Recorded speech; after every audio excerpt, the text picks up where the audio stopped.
calling. Had one to come in from Vicksburg to check on me, but it's just overwhelming.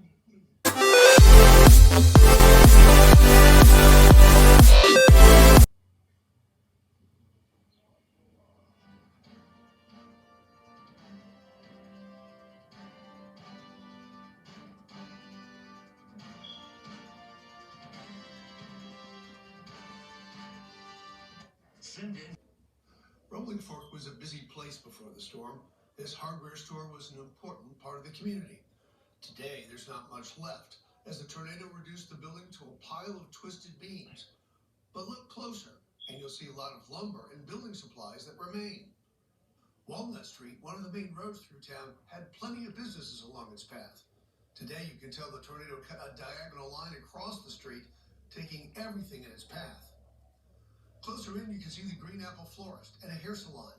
Today, there's nothing left of either business. In the upper left, the courthouse as it was. In the lower right, the courthouse as it stands today. Still standing, but with significant damage. And the Rolling Fork Police Department building before the storm. Note the water tower in the background, made of hardened steel. And the water tower now, plowed over, with its top crushed like an egg, snapped like so many trees around it. It shows us a remarkable picture of a very remarkable tornado. Dennis Turner, the Delta News. When all of a sudden the storm just hit. Yep, a tree fell right beside my truck, and windows just started busting. One fell in my face, one hit my back. We covered our daughter and just started praying because wasn't nothing else we can do. There is devastation for miles. Homes are piles of sticks and bricks. Cars are crushed. Forests mowed down and no more. It's like a cyclone bomb type deal situation to where just things are just totally devastated, and you can tell that that people were really in distress. Well, what goes through my mind is that really this is the worst devastation that I've seen since Katrina. The first phase of recovery continues. That is cleanup with people helping people. From the government. So we're working together, and the resources will be here.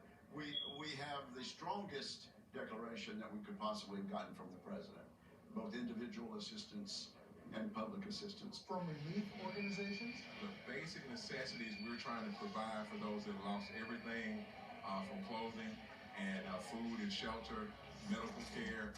It has been a labor of love, and it's been good to just really get in here with the families. And from neighbors, like this local lumberyard executive. We also want to be up and running and helping out people as fast as possible. You know, we certainly pulled a few boards here and there. Somebody comes up and says, I need 2 sheets of plywood. I'm giving it to them. And they're dedicated to providing relief for as long as it takes. There's no question. We are in it at the state, local, and federal level for the long haul. We are obligated, according to federal law, to make these people as whole as we possibly can. We are committed to doing everything we can right now to help the community get things started back. So that's our focus. Survival and rebuilding are being met with a sense of faith. Why do you think you, your daughter, and your fiance survived? It was all God. It was all God and His grace. He left me here for a reason, and I tell people, I'm trying to get people to see, see the good in this, because God left this place right here. You know, if He could have took this place here, and we wouldn't have had nowhere to lay our head. And fortitude. I guess you could take it all the way back to the 1927 floods. You know, the Delta's dealt with plenty of hardships and still here. So we'll just keep the train rolling, pick up and keep going. We're still alive. That means we can rebuild. Those are the words of a person who survived all of this. The amount of destruction here is matched by the resilience of the people of this community. Andrew Humphrey, the Delta News. In Fort Mississippi, people who survived the tornado are in shock, but are picking up the pieces. This after the horror of Friday night. Some people were at home. By the time I got in the closet, I heard this train-like sound come over my house. It shook my house. And the only thing I could say was, Jesus, Jesus. And by that time I heard, and my house started to shake. My first time coming back since the storm. What do you think? Just blessed to be alive. As the massive EF4 tornado headed towards his Rolling Fork apartment, Antoine Jones, a local police officer, took cover with his girlfriend in their bathroom tub. The bathtub left from over us, and the storm actually placed us down where the bathtub was originally. I mean, you have to think that this is maybe the end for you. You're up in the air, you're floating around. Yes, sir. We thought we were gonna die. We thought we was gonna die. Miraculously, both survived with just a few scratches.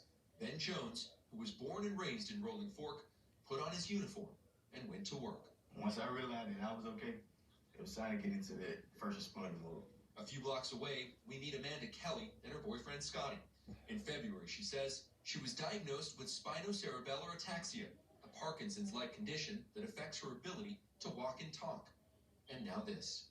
If it was not for Scotty and God, I wouldn't be here. There is no doubt. Because I wouldn't have been able to get from my room to the hallway by myself. And I wouldn't have been able to hold myself down.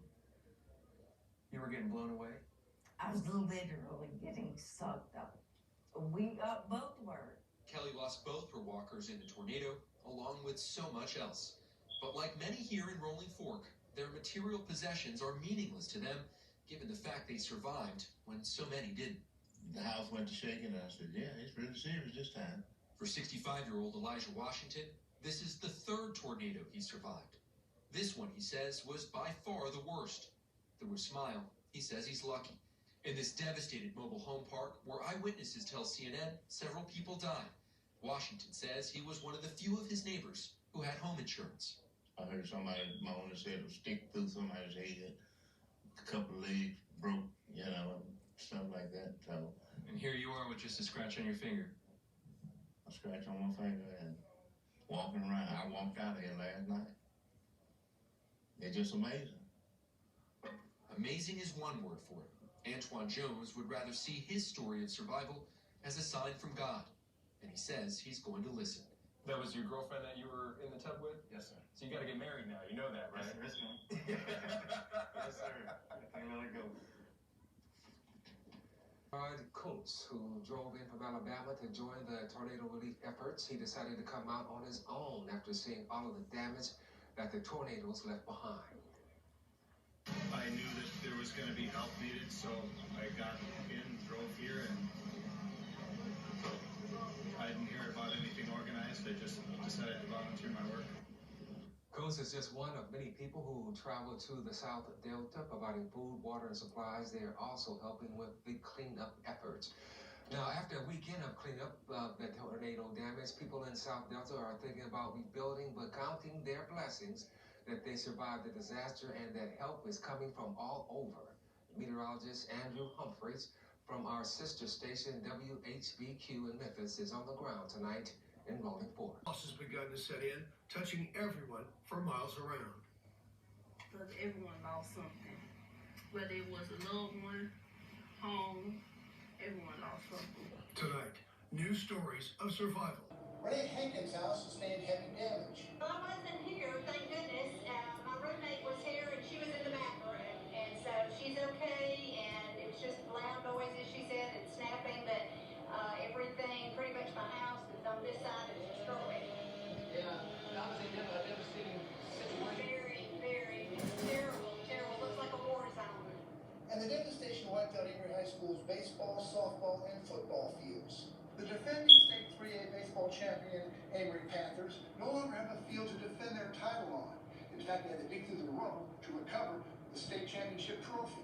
As you can see, our athletic facilities are in bad shape. We'll probably play our games on the road for the rest of the year. And the high school itself sustained some roof damage, leaving it unclear as to whether students can return to class on Monday. All of the town of north part of Amory is no power, no water. So that's another factor that we've got to deal with too. So we'll just examine where we are and figure out when we can get our students back.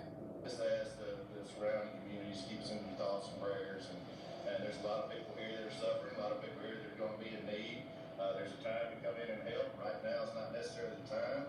Still in assessment phase. It is a little bit dangerous still here right now, but in the coming days, we certainly solicit people to come in and help us out. What he saw, he had to stop and pray for the people in the path of the tornado. We got new scan coming in here as we speak. Oh man, like north side of Amory, this is coming in. Oh man.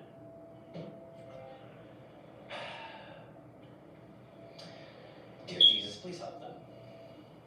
Amen. Okay. We got new scan coming in